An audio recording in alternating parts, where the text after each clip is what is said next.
It's so incredibly important to sleep. Yeah. I would say like sleep is king. It has to be.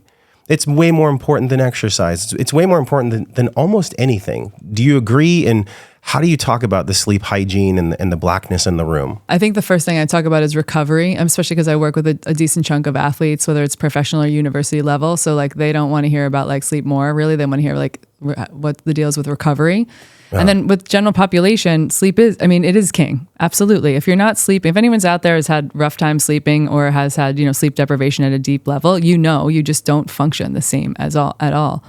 So from a recovery and from a sleep perspective, it's ever so important. And I think the big thing is having people understand you're really only as fit as what you can recover from, right? So it's like if you are not getting enough rest, if you are like, even like stretching too far past your allostatic load or whatever it might be at the gym, if you're not fully recovered, you're not gonna be able to get after it the next day and the next day and the next day. So that's as important, the recovery. There's so much maladaptive training happening in like the world of athletics. So how do you recover and understand that it's okay to recover? And the biggest, easiest, lowest hanging fruit is cultivating a sleep sanctuary, right? Which it's amazing the number of windows that you have in your bedroom, but it's like, how do you cultivate a sleep sanctuary? It was impossible. It was a sleep lighthouse. Yeah, there was just light. The sun comes up and you're like, here we go, another everywhere. day.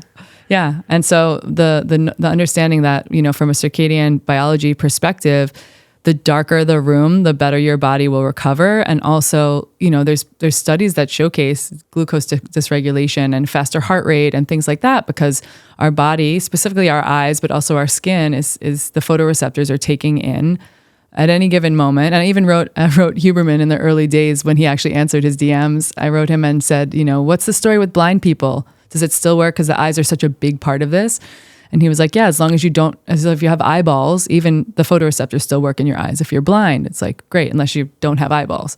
And then we know, Jack Cruz's work and things like that, like just from a skin tissue perspective. Yeah, there's photoreceptors in the skin as well. Yeah. It's been like in so much discourse, but yes, we know this now. Like it shifts the state of the body, and it's like, yeah, glucose, heart rate, production of melatonin, which is the thing that we're going to need for sleep, right? Your best night of sleep starts in the morning. This is why we say morning sunlight is good. It's like get sunlight, and then you create serotonin, and serotonin is the precursor to melatonin, and then we can sleep well at night. So it's all falls on the cycle. And then if your circadian rhythm is off, then recovery is poor. One thing that I love that I want to geek out with you on, because I know this is your world, and if this is the first time y'all are hearing this, like buckle up, because this is so good.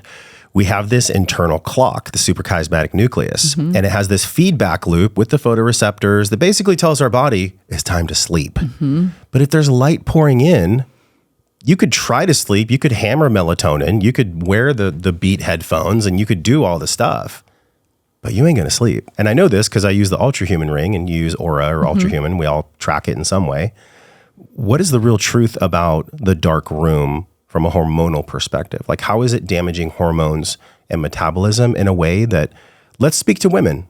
What do most women not know about sleeping in a dark room and how important that is to their hormones? Yeah, for sure. And I think it's more important. I can say it's more important to women than men. Not that it's not important to all human beings, but it's like you can look at the studies across many different parts of our hormonal structure in different times of our cycle, different times of our life cycle. Even when you start to talk about perimenopause and menopause, the back half of our cycle, is during the women reproductive years, the last 2 weeks of the cycle leading up to our period, we breathe less well, and we need more sleep. We need like 45 minutes more sleep on average versus men typically. And that's because we want to be able to fully reset the brain and, process and file everything we need to so that we can feel like we're good to go the next day. And if we're getting less than that, we can create hormonal dysregulation. And the reality is there's so many women already walking around with hormonal dysregulation. Doesn't matter how old you are, because of environmental toxins and all the other things that, endocrine disruptors and that exist in the environment. If we're not good detoxers, if we have, specific genes and whatnot, we're navigating that all the time. And again, it's like, so how do we get a pitch black room so we can sleep well, that we can sleep a little bit longer, we can sleep more deeply? That's like ever so important, right? Is not having 52 wake ups in the middle of the night. I know it's hard with kids in the room probably to not have a lot of wake ups. It's also part of being a parent, but the kids will sleep better too. Yeah. Oh, everyone sleeps dark. better. Everyone sleeps better for sure. We hear this. I say we just because I've supported UBLOCKOUT in a number of years now, and watching like feedback come from moms and like mommy bloggers. And it's like, finally they can get their kids to sleep through the night because the room is dark and the body, the circadian rhythm doesn't know. It like knows it's night, right? This comes from when we were in like a cave. We knows it's night. We had fire, which ironically or not doesn't work like a blue light of you staring at a computer screen for hours and hours on end, or light bulbs or what have you. And we had the sun went down, and so it was dark.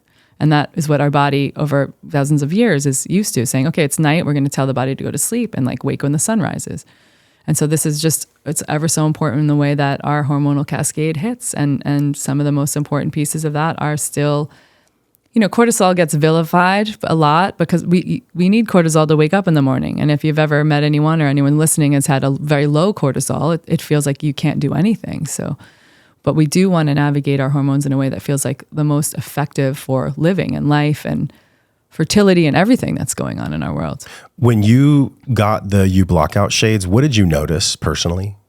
Just more deep sleep for sure. Like I just tracking on my Oura ring, like 30 minutes plus of more deep sleep. And the other thing is, it's almost like it's so dark in the space that it's like the moments I would like cheat code it and be like, oh, I just want to be on my phone to do this and that. You're like, this is like bad biohacker behavior because like you can see nothing, right? And so if you're like scramble to get your phone and be like, oh, I'm going to just do this one text or this email or check this one thing or, doom scroll. It just was really obvious to me right away. So it gave me even more impetus to be like, leave the phone out of the bedroom. Only if I'm using any light, I have like a red light pad I use sometimes at night, but it's just game changing, right? I sleep more deeply. The morning wake up thing is like not an issue. And there's a bit of it that's like sound muffling, which I kind of like, I'm in not a very noisy neighborhood now, but I know as I get to this new building, we'll see. And it's a little bit of like, it's not like it's going to be noise proof, but it's definitely like sound muffling. It helps manage temperature and all the things. Yeah, you're going to get the shades there. Yeah. Oh, for sure. Yeah. Much different than just putting newspaper or doing like this peel and stick crap. I've tried that before. It doesn't work. You buy blackout shades and they hang all around the corners. And like, unless you've like taped it up against the wall or something, like even the nursery curtains that are blackout, they're just really thick, but it doesn't account for all the edges and all where the light comes in. Yeah. I love that you talked about the cave or the sleep sanctuary because I'm a Taurus. I don't know how deep you go into astrology or... I'm a Leo. I'm a pretty Leo. Okay. You seem like a Leo. Yeah. But I'm a Taurus. And so I really love the earth and silk and fine things. And I just enjoy being in my space. And so I never really had a sleep sanctuary. Mm-hmm. It wasn't a thing. I mean, I knew about, like, we have the 8 sleep beds, so I knew about the temperature, and I would turn off lights and put phones off and everything else, but the light quotient was missing. Mm-hmm. And it's been missing for a long time. We just moved into our new place about 6 months ago. So I'm really excited to see on a continuous basis, not just my data from my ring, but how I actually feel. Like, feeling is the biggest report card. I know data is huge in your world and in the scientific community. Like, data's good. It's a great thing.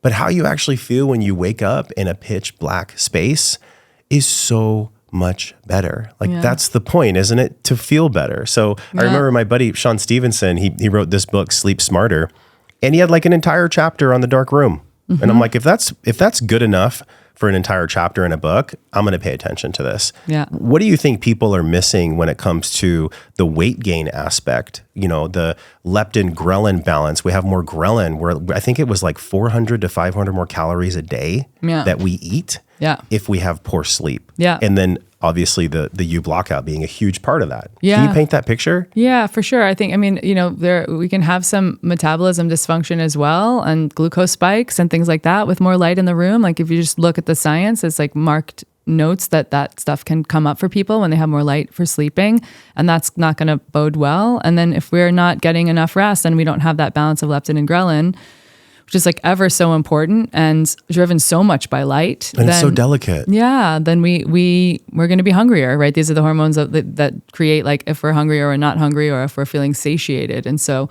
if we don't have that, then we eat more, then we're putting more caloric load in.